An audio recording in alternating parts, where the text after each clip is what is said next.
Hello my dear students, आज के इस लेक्चर में आपका स्वागत है। प्रीवियस लेक्चर में हमने डिस्कस किया अपने about receipt and payment account, income and expenditure account and balance sheet. इस लेक्चर में हम लोग डिस्कस करेंगे कुछ इंपॉर्टेंट टॉपिक्स के बारे में जो वेरी इंपॉर्टेंट है क्वेश्चन सॉल्व करने के लिए। नॉर्मली एडजस्टमेंट्स के पॉइंट्स होते हैं जो बहुत इंपॉर्टेंट होते हैं, like as specific fund, consumable goods, outstanding and prepaid. इसमें से आज हम इन पॉइंट्स को क्लियर करेंगे। आपको मैं फर्स्ट नंबर पे क्लियर कर रहा हूं specific fund, very important point, और it's shown in the liability side of balance sheet. Firstly क्या करना है, हमको देखना है हमारे क्वेश्चन में स्पेसिफिक फंड है या नहीं। स्पेसिफिक फंड अगर होगा तो हमारे रिसीट एंड पेमेंट के रिसीट साइड में गिवन होगा। अगर दिया है तो सबसे पहले हम फंड का अमाउंट लिखेंगे कितना है। उस अमाउंट में अगर हमारे क्वेश्चन में donation related to specific fund है उसको भी ऐड कर देंगे, income related to specific fund है उसको भी ऐड कर देंगे, and interest related to specific fund है उसको भी ऐड कर देंगे। मींस कोई भी उस स्पेसिफिक फंड से रिलेटेड अगर चीज होगी इनकम के नेचर की तो उसको ऐड कर दिया जाएगा। इंटरेस्ट अगर एक्रूड होगा तब भी ध्यान रखना उसको भी ऐड किया जाएगा। उसके बाद अगर उस फंड से रिलेटेड कोई भी एक्सपेंस है, वो चाहे रेवेन्यू नेचर का हो और चाहे कैपिटल नेचर का हो, दोनों को हम माइनस कर देंगे। तो minus expenses related to specific fund, then यहां जो वैल्यू आएगी it's shown in the liability side of balance sheet. अब कुछ इंपॉर्टेंट पॉइंट है उसको हम ध्यान देते हैं। जैसे मैंने कहा है एक्सपेंसेस दोनों नेचर के शो करेंगे, चाहे वो रेवेन्यू नेचर का हो चाहे कैपिटल नेचर का हो। लेकिन अगर ध्यान रखना है वो कैपिटल नेचर का होगा देन उसके बाद भी उसको शो किया जाएगा। मैंने यहां नोट भी कर दिया है, if specific fund related to capital nature then after deducting from specific fund shown in the asset side and added in capital fund in the liability side. अगर हमारा एक्सपेंसेस कैपिटल नेचर का है तो उसको हम स्पेसिफिक फंड से तो deduct कर देंगे, लेकिन उसके बाद भी उसको हम असेट साइड में शो करेंगे और लायबिलिटी में कैपिटल फंड में ऐड कर देंगे। सपोज दैट स्पेसिफिक फंड का एग्जांपल दे रहा हूं, जैसे बिल्डिंग फंड मिला, बिल्डिंग हमने प्रिपेयर किया तो बिल्डिंग कैपिटल नेचर की होती है तो यहां से तो माइनस हो जाएगा, लेकिन अगेन उसको बैलेंस शीट के असेट्स में बिल्डिंग लिखेंगे और लायबिलिटी साइड में उसको कैपिटल फंड में ऐड कर देंगे। एंड वन मोर पॉइंट, हो सकता है कभी ऐसी कंडीशन आ जाए कि स्पेसिफिक फंड का अमाउंट कम हो जाए और उसके एक्सपेंसेस का अमाउंट ज्यादा हो जाए। तो ऐसी कंडीशन में अगर क्रिएट होती है तो उस कंडीशन में अगर एक्सपेंसेस ज्यादा हो जाते हैं तो उसको हमें इनकम एंड एक्सपेंडिचर के एक्सपेंडिचर साइड में शो करना पड़ेगा, देन उसको बैलेंस शीट में शो नहीं किया जाएगा। अगर कभी ऐसी कंडीशन क्रिएट हो जाए कि स्पेसिफिक फंड का जो अमाउंट है एक्सपेंसेस से कम हो जाए यानी माइनस में आने लगे तो उस कंडीशन में माइनस में शो नहीं करते हैं तो उसको हम लोग इनकम एंड एक्सपेंडिचर के एक्सपेंडिचर साइड में शो करेंगे। तो ये आपका है स्पेसिफिक फंड का रूल, बहुत ध्यान रखना है, मैक्सिमम क्वेश्चंस में आता है। अब हम डिस्कस करते हैं कंज्यूमेबल गुड्स। कंज्यूमेबल गुड्स जो हमारा होता है it shows into expenditure side. अगर हम ध्यान दें तो कंज्यूमेबल गुड्स की कंडीशन में टू कंडीशंस क्रिएट होती हैं। Sometimes purchase of consumable goods is given and sometimes amount paid for consumable goods is given. तो उस कंडीशन में हमें कुछ एडजस्टमेंट करना पड़ेगा एक्सपेंडिचर में रिकॉर्ड करने के लिए। अगर हमारा परचेज दिया है तो उस परचेज में हम जो हमारा ओपनिंग स्टॉक होगा कंज्यूमेबल गुड्स का उसको प्लस कर देंगे और जो क्लोजिंग स्टॉक कंज्यूमेबल गुड्स का होगा उसको माइनस कर देंगे और डिफरेंस शो करेंगे एक्सपेंडिचर साइड में। और जो हमारा ओपनिंग और क्लोजिंग स्टॉक है अगेन ये बैलेंस शीट में भी आएगा।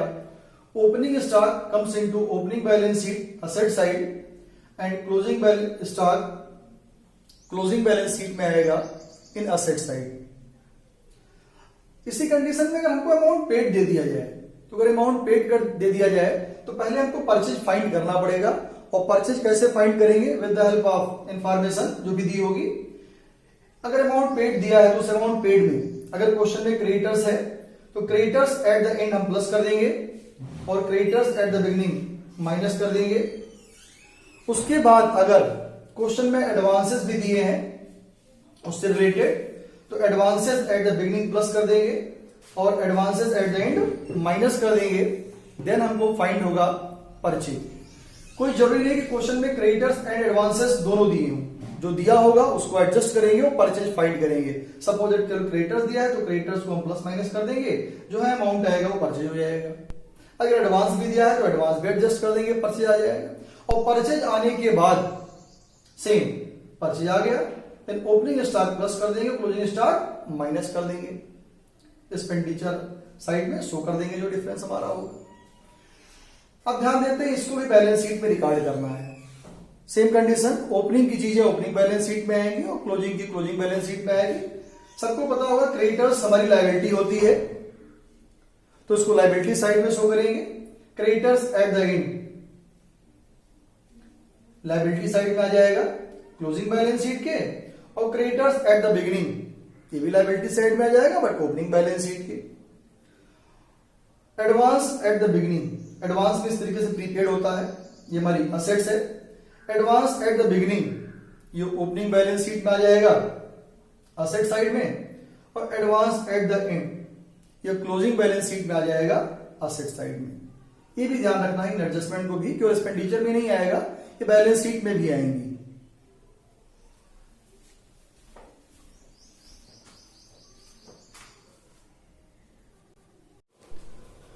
अब हम डिस्कस करते हैं आउटस्टैंडिंग और प्रीपेड के बारे में।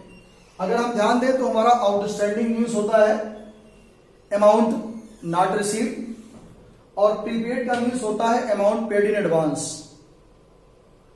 ऐसे ही मैंने यहां दो और वर्ड लिख दिए हैं, एक्रूड एंड अनएक्रूड। एक्रूड का मींस होता है इनकम नॉट रिसीव्ड, और अनएक्रूड का मींस होता है income paid in advance. But इस चैप्टर में बहुत बार आउटस्टैंडिंग वर्ड का यूज किया गया है या प्रीपेड का यूज किया गया है, तो उससे हमको कोई टेंशन नहीं लेना है। कैलकुलेशन दोनों की सेम है, एडजस्टमेंट दोनों का सेम है। चाहे आप आउटस्टैंडिंग का देखेंगे, एक्रूड का भी देखेंगे, सेम प्लस माइनस तरीका है, और प्रीपेड या अनएक्रूड का देखेंगे, सेम प्लस माइनस तरीका है। तो अगर ध्यान दें तो आउटस्टैंडिंग एट द एंड हमको प्लस करना है और माइनस करना है आउटस्टैंडिंग एट द बिगिनिंग। ऐसे तरीके से देखिए, एक्रूड मैंने लिखा है plus accrued at the end minus accrued at the beginning. Prepaid में अगर आप ध्यान देंगे plus prepaid at the beginning minus prepaid at the end. Unaccrued में सेम उस तरीके से unaccrued at the beginning minus unaccrued at the end. तो ऐड और जो माइनस करना है वो सेम तरीके से करना है, बस ध्यान रखना है कि इनकम में प्लस करना है या एक्सपेंस में प्लस करना है।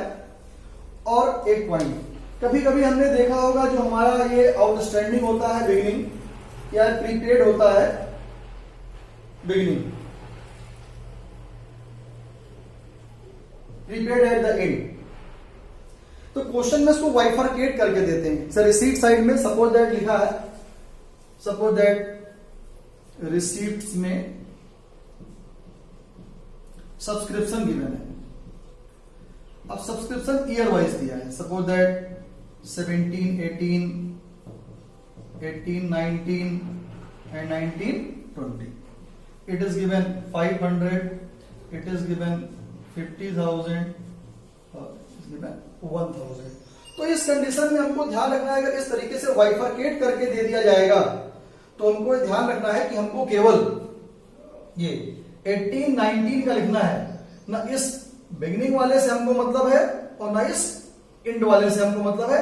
हमको केवल करंट ईयर से मतलब है, क्योंकि मैंने आपको बताया होगा कि जो इनकम एंड एक्सपेंडिचर अकाउंट होता है वो केवल करंट ईयर के इनकम और एक्सपेंस को रिकॉर्ड करता है। तो इसीलिए हमको ध्यान देना, कभी भी ऐसी कंडीशन आ जाए कि वाइफरकेट करके दिया हो तो उसको प्लस माइनस करते समय आउटस्टैंडिंग एट द बिगिनिंग इसमें माइनस नहीं किया जाएगा, क्योंकि ऑलरेडी वो एडजस्ट है। और इस तरीके से एडवांस या प्रीपेड के लिए प्रीपेड एट द एंड, क्योंकि नेक्स्ट ईयर का है, कब का है, नेक्स्ट ईयर का है, तो इसको भी यहां एडजस्ट नहीं किया जाएगा। ये हमको कैलकुलेशन में ध्यान रखना है। अगर इसको हम जान जाएं तो हमको क्वेश्चन में कोई प्रॉब्लम नहीं होगी। सेकेंड चीज, अब बात आती है कि कहां शो करेंगे, बैलेंस शीट में।